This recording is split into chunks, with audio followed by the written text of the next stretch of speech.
Assalamualaikum warahmatullahi wabarakatuh.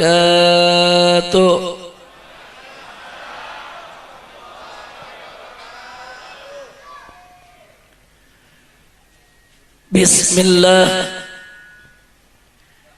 walhamdulillah wala hawla wala quwwata illa billah. Asyhadu an la ilaha illallah wahdahu la syarika lah wa asyhadu anna sayyidana Muhammadan abduhu wa rasuluh la nabiyya ba'dah.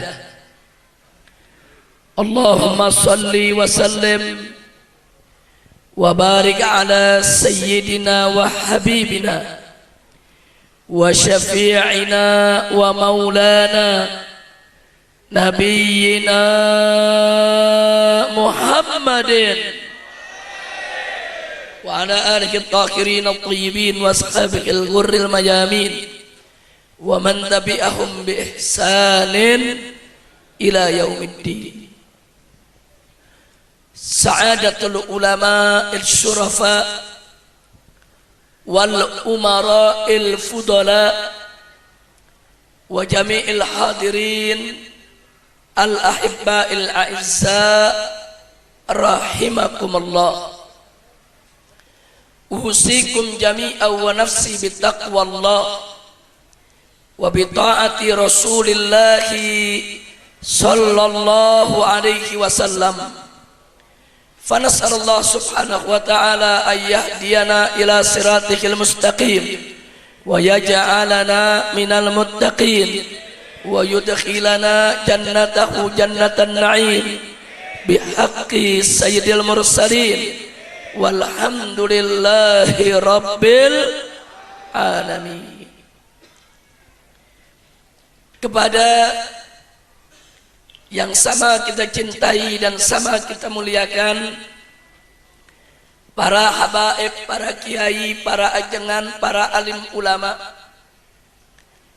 wabil khusus orang tua kita, guru kita semua, al-muhtaramul mukarram Kiai Haji Mansur Yunus, dan juga para sesepuh yang lainnya, kita doakan semoga para alim ulama kita senantiasa mendapatkan kekuatan istiqamah di jalan Allah, diberkahi setiap langkah perjuangan dakwahnya, diberikan kemenangan dari dunia hingga akhiratnya.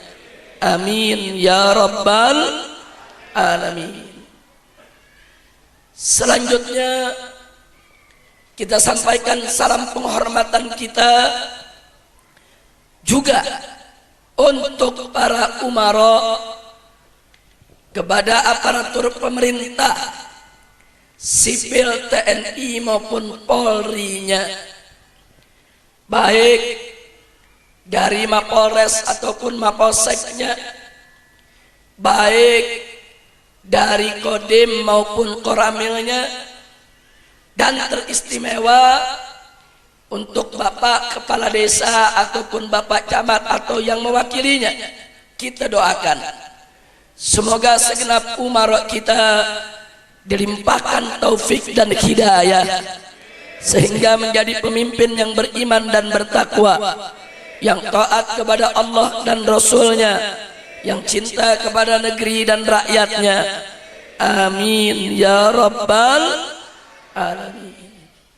Dan secara khusus salam penghormatan ini kita sampaikan kepada segenap panitia penyelenggara yang telah bekerja keras untuk mensukseskan acara ini, dan juga seluruh pihak yang telah ikut mendukung kelancaran acara pengajian ini. Kita doakan semoga semuanya mendapat ganjaran berlipat ganda dari Allah Subhanahu wa ta'ala, dimudahkan segala kesulitannya, dilapangkan segala kesempitannya, dibahagiakan dunia dan akhiratnya. Amin ya rabbal. Dan akhirnya salam penghormatan ini kita sampaikan kepada seluruh kaum bapak, kaum ibu, para pemuda, para pemudi, kaum muslimin dan muslimat rahimakumullah. Kita sama berharap mudah-mudahan hadirnya kita di tempat ini bisa menjadi penyebab turunnya rahmat dan barakah. Dan semoga bapak ibu yang hadir di sini tidaklah pulang dari tempat ini kecuali semua dosa dan kesalahan diampuni oleh Allah, semua penyakit disembuhkan oleh Allah, dan mendapatkan kemudahan, kebahagiaan dari dunia hingga akhirat. Amin ya rabbal alamin. Saudara, saya hadir di sini tidak sendiri, tapi didampingi oleh beberapa pengurus Front Pembela Islam, baik dari tingkat pusat maupun daerah. Di samping kiri saya ada Kiai Haji Ja'far Siddiq. Beliau adalah Sekretaris Umum DPP FPI. Kemudian juga di ujung sebelah sana masih ada Ustadz Khalidin selaku pimpinan daripada FPI Kuningan. Dan juga hadir bersama kita Kiai Haji Oyok Yahya, begitu juga Habib Hamid dan beberapa tokoh yang lainnya. Mudah-mudahan kehadiran beliau-beliau bersama kita akan makin menjadi penyebab lebih banyak turunnya rahmat dan barakah untuk kita. Amin ya rabbal alamin. Saudara, sejak hari Jumat yang lalu saya dan kawan-kawan sedang melakukan safari dakwah keliling Jawa Barat. Kami mulai dari Bogor ke Kerawang, Subang, Bandung, Garut, Tasik, Majalengka, dan alhamdulillah hari ini sampai di Kuningan. Insya Allah nanti malam di Cirebon, 2 hari di Cirebon, akan kembali ke Bandung untuk terus melaksanakan safari dakwah sampai akhir tahun 2014 ini. Nah saudara, di berbagai daerah yang kita kunjungi di Jawa Barat, sebagaimana kita ketahui bahwa aparat kepolisian dibantu oleh TNI dan masyarakat sedang getol-getolnya melakukan pembersihan dan pemberantasan terhadap miras oplosan. Alhamdulillah. Walaupun kita akan dorong pemerintah jangan cuma miras oplosan yang dimusuhin. Miras apapun yang diproduksi oleh pabrik manapun, mau yang legal sekalipun, semuanya harus dirazia karena sama haramnya, sama merusaknya, sama berbahayanya, saudara. Betul? Ya kan lucu, miras oplosan dirazia, tapi miras pabrik enggak. Itu sama juga pemerintah ngelindungin yang punya pabrik. Betul? Miras oplosan dirazia, mentang-mentang enggak punya izin. Miras pabrik enggak dirazia, mentang-mentang punya izin. Ini dirazia gara-gara bahayanya, apa gara-gara nggak punya izinnya, saudara? Kira-kira jelas gak? Saya mau tanya, miras yang dari pabrik haram tidak? Bahaya tidak? Racun bukan? Lah kok nggak dirazia? Lucu gak? Miras oplosan bahaya gak? Haram gak? Racun bukan. Miras pabrik bahaya gak? Haram gak? Racun bukan. Sama gak? Kok yang satu dirazia yang satu enggak? Unyil. Masya Allah, kira-kira jelas gak? Nah karena itu saudara, hari ini, saat ini, yuk sama-sama kita kaji lebih dalam tentang minuman keras, supaya umaro dan masyarakat lebih paham, lebih mengerti sampai sejauh mana haram dan bahayanya minuman keras. Setuju tidak? Saya mau tanya, siap ngaji gak? Siap ngaji? Bu, siap ngaji? Semua siap ngaji? Betul? Panjang gak apa-apa? Hujan gede sampai malam, sampai pagi. Ente sampai pagi, ane pulang. Masya Allah. Baik, kita bahas saudara pelan-pelan, step by step, khutwah khutwah, insya Allah. Pertama, kita mesti tahu dulu saudara, apa yang disebut khamr. Apa yang disebut khamr, saudara. Nabi bersabda dalam satu hadis, kata beliau, kullu muskirin khamrun wa kullu khamrin haramun. Setiap yang memabukkan itu adalah khamr, kata Nabi, dan setiap khamr itu adalah haram. Tolong perhatikan, kalau kita ditanya apa sih itu khamr, Nabi udah kasih tahu saudara, khamr itu kullu muskir, setiap yang memabukkan, setiap yang menghilangkan akal, setiap yang melenyapkan kesadaran saudara. Apa saja yang menghilangkan akal, yang melenyapkan kesadaran, yang memabukkan disebut khamr, dan hukumnya adalah haram.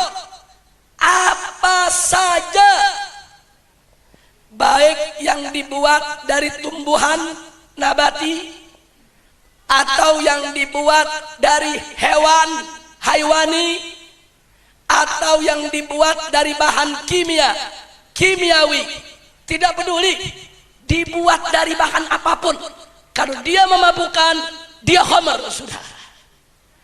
Dan tidak peduli saudara, tidak peduli bentuknya bagaimanapun juga, apakah bentuknya gas, cair, bubuk, tablet, jelly, enggak peduli saudara, bagaimanapun bentuknya, selama dia memabukkan, dia adalah khamr. Dan tidak peduli juga bagaimanapun cara penggunaannya, apakah dihisap, apakah disedot lewat hidung saudara, apakah disuntik, apakah dioleskan, apakah dikunyah, apakah ditelan saudara, tidak peduli dari bahan apapun dibuat saudara, bagaimanapun bentuknya dan bagaimanapun cara penggunaannya, selama dia itu memabukkan disebut khamr, hukumnya. Dan gak peduli juga apapun namanya saudara, apakah namanya tuak, apakah namanya arak, apakah namanya bir, whisky, vodka, rum, Carlsberg, apa saja dia punya nama, mau namanya udin kek, udang kek, kita nggak peduli nama. Kalau dia memabukkan, menghilangkan akal, melenyapkan kesadaran, maka disebut hukumnya. Kira-kira jelas tidak? Jadi kalau begitu narkoba khamar bukan? Ganja, sabu-sabu, magadon, khamar bukan? Miras, bir, vodka, whisky, pel anjing, khamar semua. Kira-kira jelas gak bu? Bu, jelas bu? Dan anak muda paham gak? Yang udah paham boleh pulang. Anak pinter udah paham belum? Belum, goblok. Duduk paling depan gak paham-paham. Saya mau tanya yang paling belakang, paham gak? Tuh, yang belakang paham, lu gak paham. Lu jangan bikin malu lu. Ini jangan-jangan gara-gara duduknya jongkok kali ini, jadi nggak paham-paham saudara. Lanjut. Jadi sekali lagi, dibuat dari bahan apapun, bagaimanapun bentuknya, bagaimanapun cara penggunaannya, apapun namanya, kalau memabukkan, menghilangkan akal, melenyapkan kesadaran, disebut khamar. Hukumnya haram. Kira-kira jelas tidak? Kalau begitu miras oplosan khamar bukan? Miras pabrik khamar bukan? Miras yang murah khamar bukan? Miras yang mahal khamar bukan? Miras yang tidak pakai izin khamar bukan? Miras yang pakai izin khamar bukan? Kalau begitu haram tidak? Sama saudara. Jadi jangan pemerintah, oh kalau khamar ini pakai izin enggak apa-apa, kalau ini enggak pakai izin mesti dirazia, pala lu bomengan. Lu yang punya hukum agama, yang ngatur hukum agama Allah, bukan manusia. Betul? Betul? Siap tunduk kepada hukum Allah, siap tunduk kepada hukum Allah. Oh ada yang ngomong begini, Habib Rizik, ayat konstitusi di atas ayat suci. Wow. Ayat konstitusi dibilang di atas ayat suci. Iya, lu ngigo. Udah gitu yang ngomong ketua ormas Islam, ketua umum yang dianggap ahlus sunnah wal jamaah. Ngawur saudara, ngawur tidak?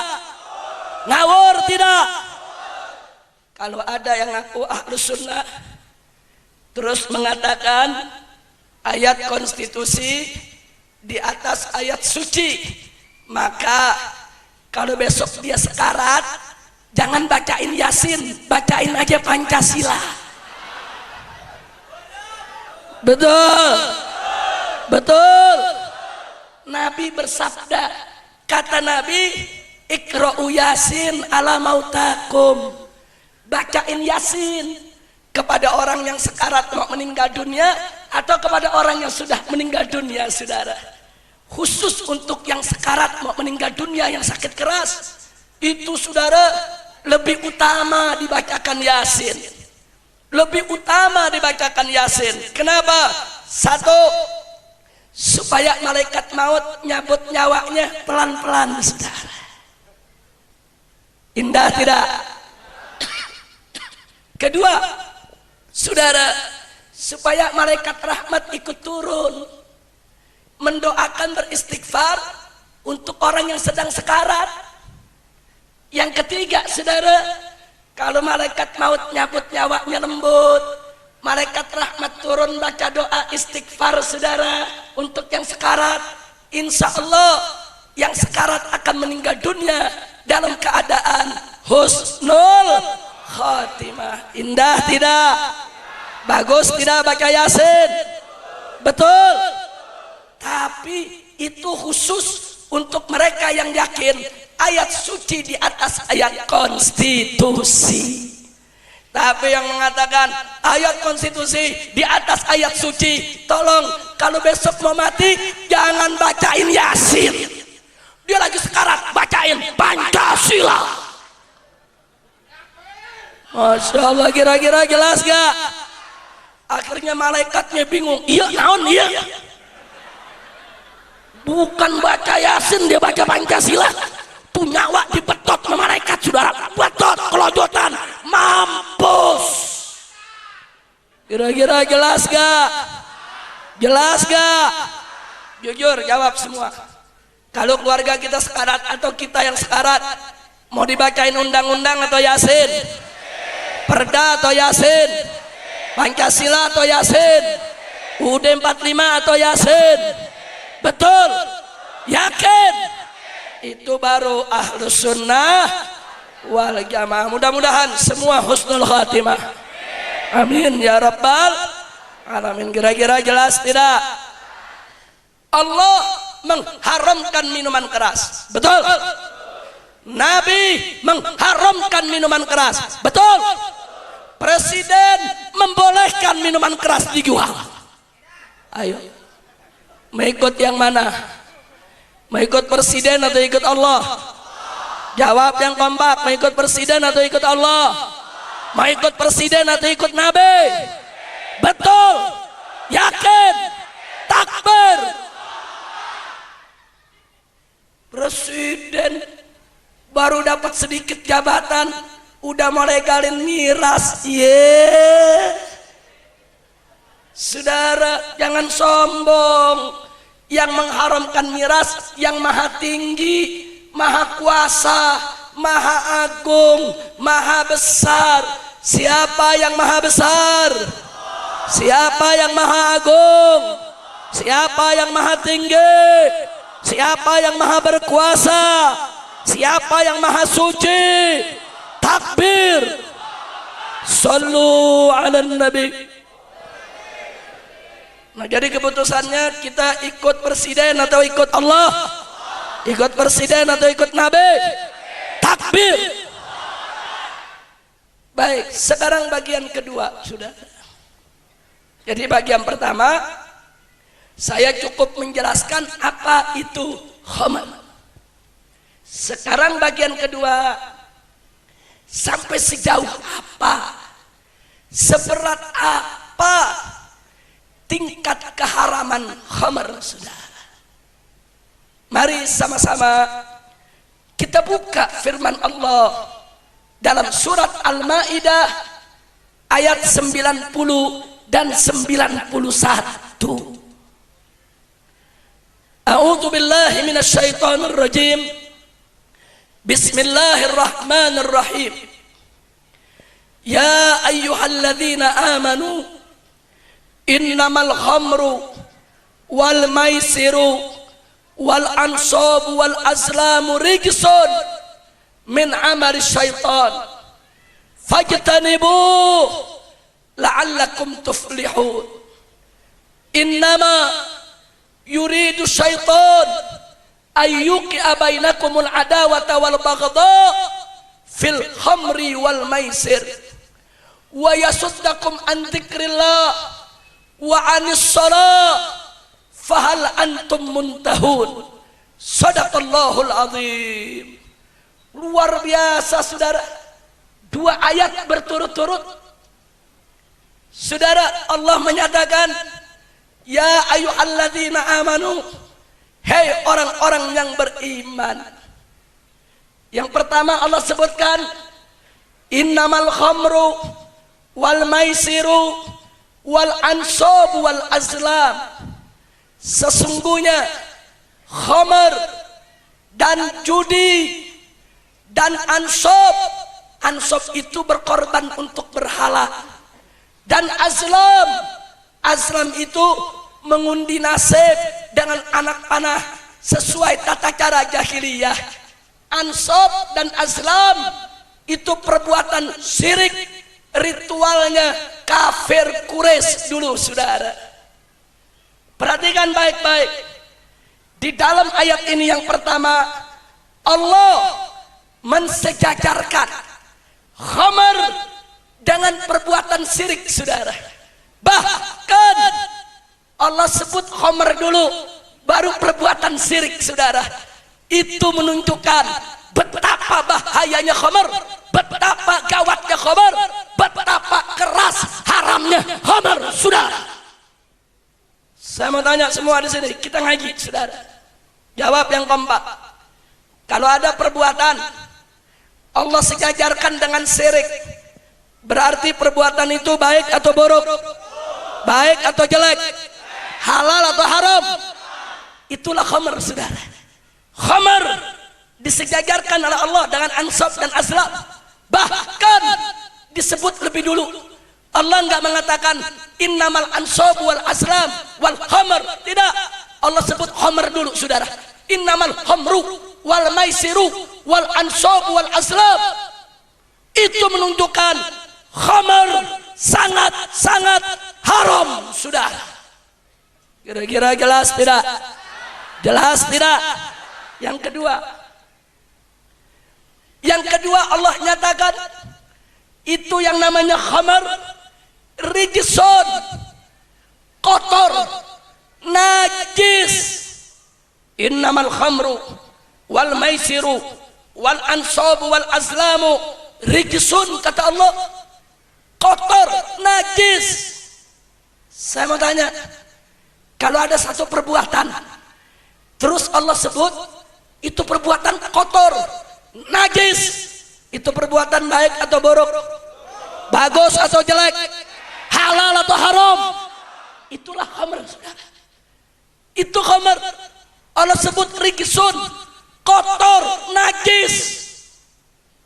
Dan yang ketiga, saudara, setelah Allah katakan rijsun, apa Allah lanjutkan? Min amali syaitan. Yang namanya khamar itu, yang najis itu, saudara, min amali syaitan, daripada perbuatan setan. Pertanyaan saya, kalau ada perbuatan Allah sebut dalam Al-Quran itu perbuatan setan, itu amal setan, itu perilaku setan, berarti perbuatan tersebut baik atau buruk? Bagus atau jelek? Halal atau haram? Itulah khamar, saudara. Udah 3 kali tuh. Sekarang yang keempat, saudara. Yang keempat apa kata Allah? Fajtanibu, jauhkan itu khamar. Jauhkan itu khamar. Enggak boleh dekat-dekat dengan khamar. Jangankan minumnya, dekatnya saja enggak boleh. Masya Allah. Saya mau tanya, saudara, kalau ada perbuatan kita diperintahkan oleh Allah, jauhkan, jangan dekat-dekat, jauhin. Itu perbuatan baik atau buruk? Baik atau buruk? Jawab yang kompak. Bagus atau jelek? Halal atau haram? Itulah khamar, saudara. Yang kelima, saudara, Allah katakan la'allakum tuflihun. Kau jauhkan khamar, jangan diminum. Supaya kenapa? La'allakum tuflihun, supaya kamu beruntung bahagia dunia dan akhirat, supaya kamu tidak rugi. Artinya kalau kamu minum khamar, kamu rugi. Kalau kamu nggak minum khamar, kamu beruntung. Saya tanya, kalau ada perbuatan yang Allah udah sebut dalam Al-Quran, meninggalkannya beruntung, ngerjainnya rugi, berarti itu perbuatan baik atau buruk? Bagus atau jelek? Halal atau haram? Itulah khamar, saudara. Maaf Pak Bu ya, dalam ilmu usul fikih ini disebut wujuhul istidlal. Baru 1 ayat sudah ada 5 penegasan yang khamar itu haram. Pertama, disejajarkan dengan syirik. Kedua, disebut najis. Ketiga, dikategorikan perbuatan setan. Keempat, diperintahkan untuk menjauhkannya. Kelima, meninggalkannya adalah kebahagiaan, saudara. 5 wujuhul istidlal.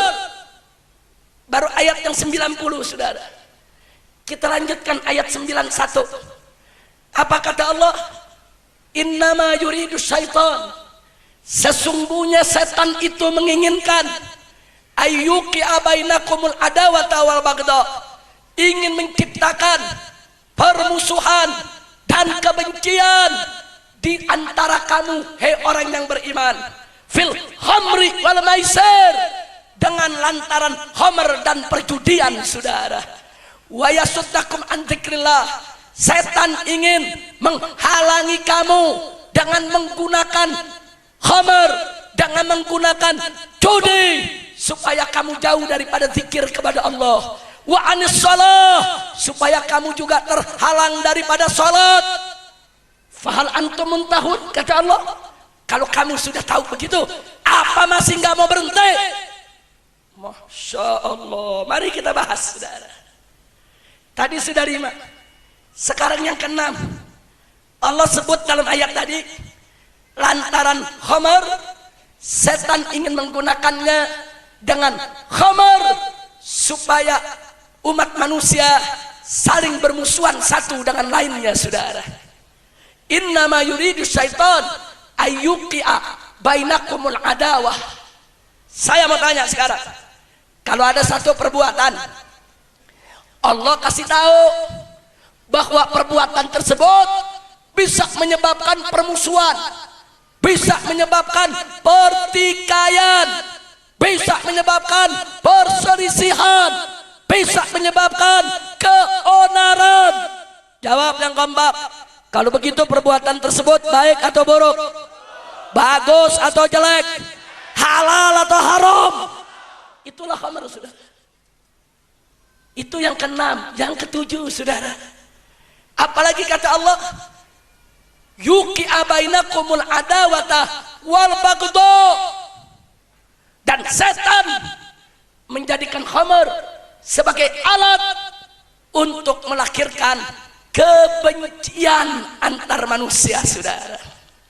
Pertanyaan saya, kalau ada satu perbuatan Allah nyatakan itu penyebab kebencian, kedengkian di antara sesama umat manusia, berarti perbuatan tersebut baik atau buruk? Bagus atau jelek? Halal atau haram? Itulah khamr, sudah. Sudah berapa itu? 7. Yang ke-8, apa kata Allah? Wa yasuddakum an dzikrillah.